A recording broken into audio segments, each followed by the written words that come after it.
the Butcher of Rostov, Andrei Chikatilo murdered at least 52 people, though some believe the number could exceed 70. He stabbed his victims repeatedly, sometimes more than 50 times. He mutilated genitalia and even consumed flesh. He killed children, gouged their eyes, because he believed their souls stayed in the eyes. "I tore into him like an animal," Chikatilo confessed about a 10-year-old boy's murder. So, on today's episode, let's find out about the Butcher of Rostov, Andrei Chikatilo, and what psychological and environmental factors created a monster and killer like him. Why wasn't he stopped sooner, despite decades of murder? And what does this case teach us about the dangers of ignoring uncomfortable truth of society? This is Nocturnal Cases, Crime Unfiltered. October 17th, 1989, Novosibirsk, Russia. A bloody trail of bodies had been turning up across the southern Soviet Union for nearly a decade. But on this day, a break finally came. A man was arrested near a train station. He didn't look like a monster. He looked like someone's father. Andrei Romanovich Chikatilo was born on October 16, 1936, in the village of Yablushne, Ukraine, then part of the Soviet Union.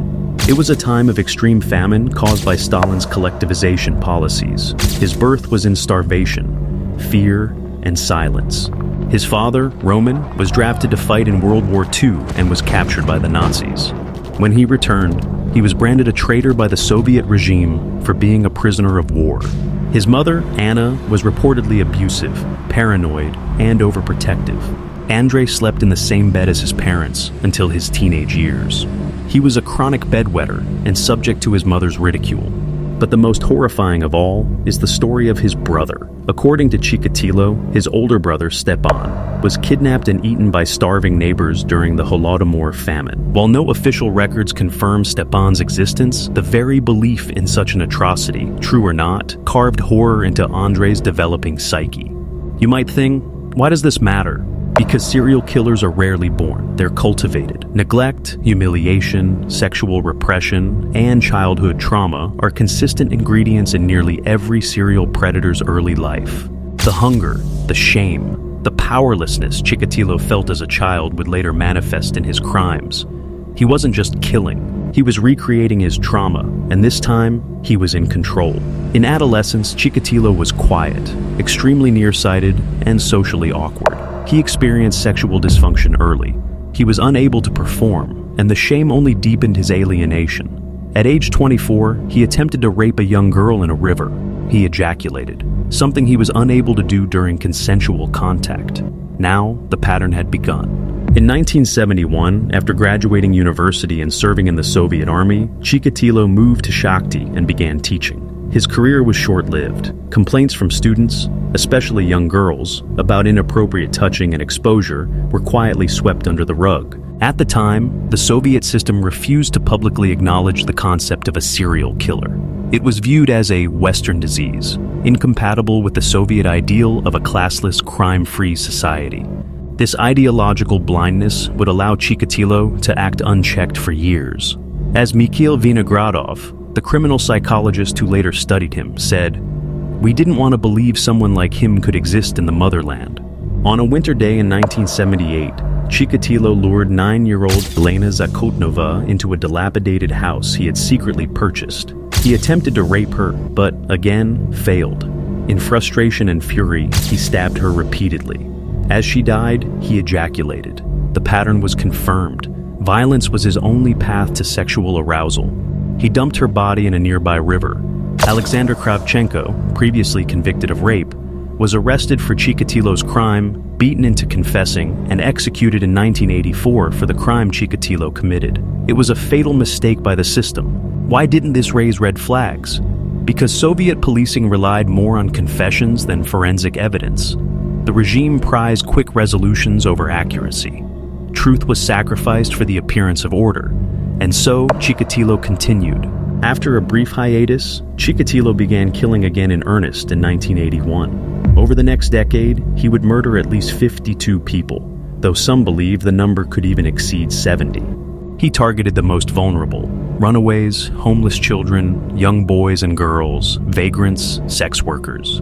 Victims were lured from train stations with promises of food, money, or work. He would take them to isolated woods or abandoned buildings.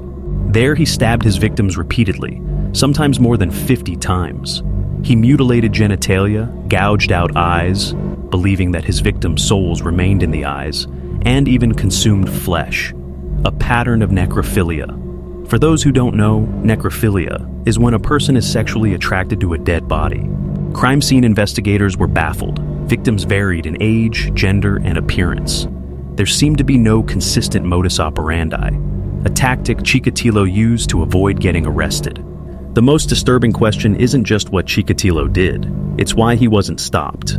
The Soviet government's refusal to admit the existence of serial killers meant the media couldn't warn the public. Entire communities were unaware that a predator was stalking them. It was only through hushed rumors and missing posters that the public pieced together the serial killings. A task force led by police officer Viktor Burakov operated in near secrecy for years. They cross-referenced thousands of case files, exhumed bodies, and set up undercover stings. Yet, Chikatilo evaded them, aided by bureaucratic incompetence and the sheer randomness of his killings. He was arrested in 1984 for molesting children, but was released due to lack of evidence. His blood type didn't match what was found on the victims.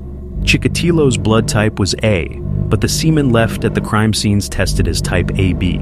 The investigators assumed that the killer couldn't be Chikatilo because the blood types don't match, which was a huge mistake. Chikatilo had a rare biological trait. He was what's called a non-secretor. That means his blood type doesn't show up in his other body fluids like saliva or semen. Most people, about 80%, do show their blood type in those fluids. They're called secretors, but Chikatilo was part of the 20% who don't. So even though his blood was type A, his semen gave the wrong result. It looked like type AB.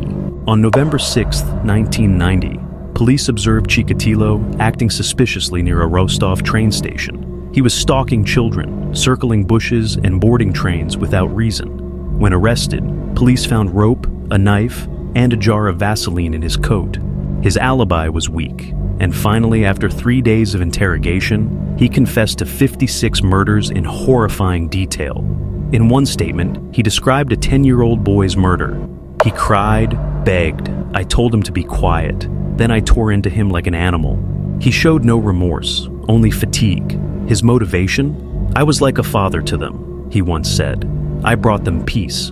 The delusion was absolute. Chikatilo's trial began in 1992. He was caged in a steel cell inside the courtroom, pacing like a beast. He laughed, sang, exposed himself, and shouted insults. Psychiatrists ruled him legally sane, despite his attempt to portray himself as a lunatic. Families of the victims wept. Some tried to leap at him. He was convicted of 52 counts of murder.